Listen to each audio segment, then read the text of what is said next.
Hi everyone, welcome back to the channel. So guys, it's time to rehouse my giant African centipede. This centipede comes from Niger in Africa. Size up to 18 centimetres, so they are a fairly big centipede. Temperature is between 23 and 26. I keep my enclosure around about that 25, 26, so it should be okay. Humidity is between 60 and 70%. And unfortunately, this beautiful acrylic enclosure here, the gentleman doesn't make them anymore. And he actually made this one as well, this cube that I rehoused my tiger centipede. This one seems to stay out in the open a lot more, where this one decides to burrow down in the substrate. So I'm going to put around about 2 or 3 inches of substrate in here. A bit of cork bark, sphagnum moss for humidity, and then a water dish. So very, very simple. With centipedes, you don't handle centipedes. They are a display animal. So that's why I always use my tongs and just grab them, not very hard, just grab them in the middle of the body and place them straight in into their new enclosure. So yeah, let's put the substrate in, guys, and let's get started. So guys, like I said, I'll put 2 or 3 inches of this stuff in.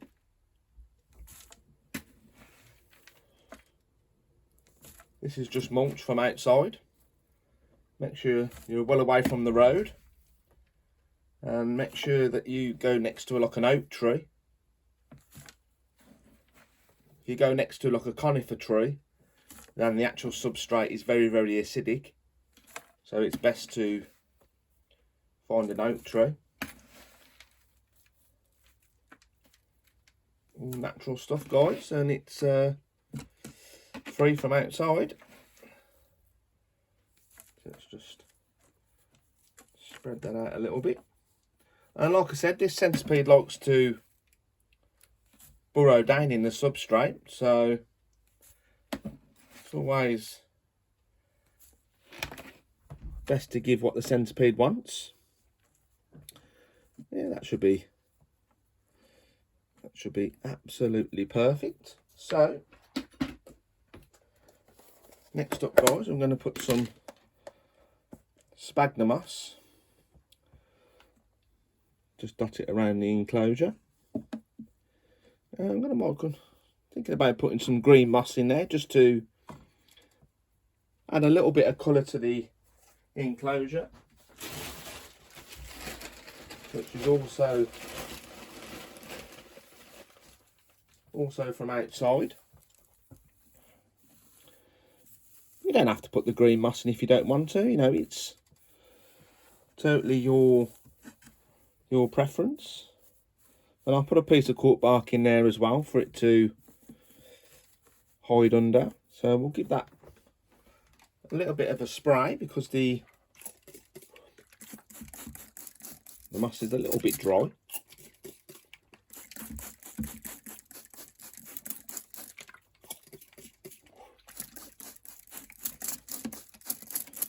And I'll put a nice glass water dish in there. So yeah, that looks okay so far, guys. So yeah, we'll put the piece of cork bark in, the water dish, and then the centipede.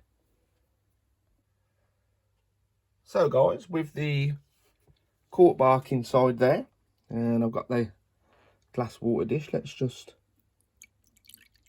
top up that water dish.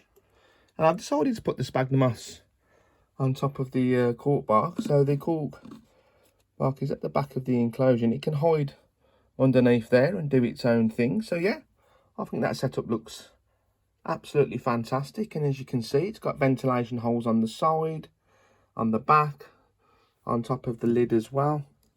So yeah, I think this is an absolutely fantastic enclosure for this beautiful centipede, guys. So the last part to do now is to get the centipede and put it in its new home. So guys, here is the enclosure for my centipede, my African centipede. And there it is just there, fairly big. I've got to say about 5-6 inch in body length, so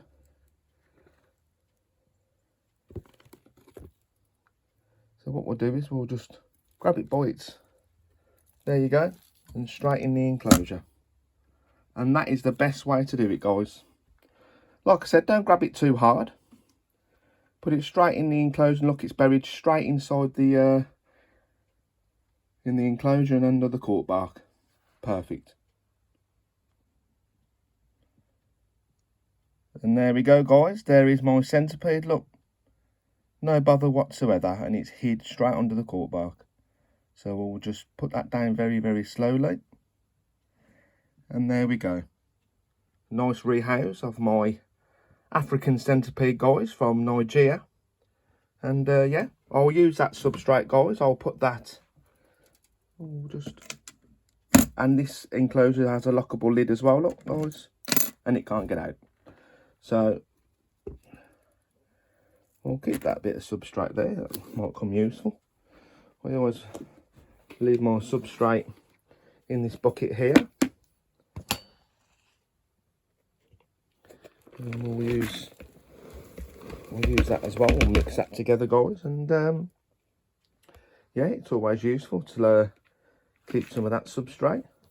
So I'll put that on the shelf, guys, and yeah, looks absolutely fantastic. There we go, guys, safely on the shelf. I've decided to put this enclosure on top as well, just for a bit of extra security. In here is my Enclosure suspect male. So I just want to say a massive thank you to my good friend Dave. He has an amazing channel called Dave's Little Beasties. He sent me a message a few days ago on Facebook, and he said, would you like me to give you a shout out on my channel? And I said, thank you so much, my friend. Oh, that is much appreciated. So thank you, Dave. So yeah, I hope you enjoyed this video, guys, and thanks for watching, everyone.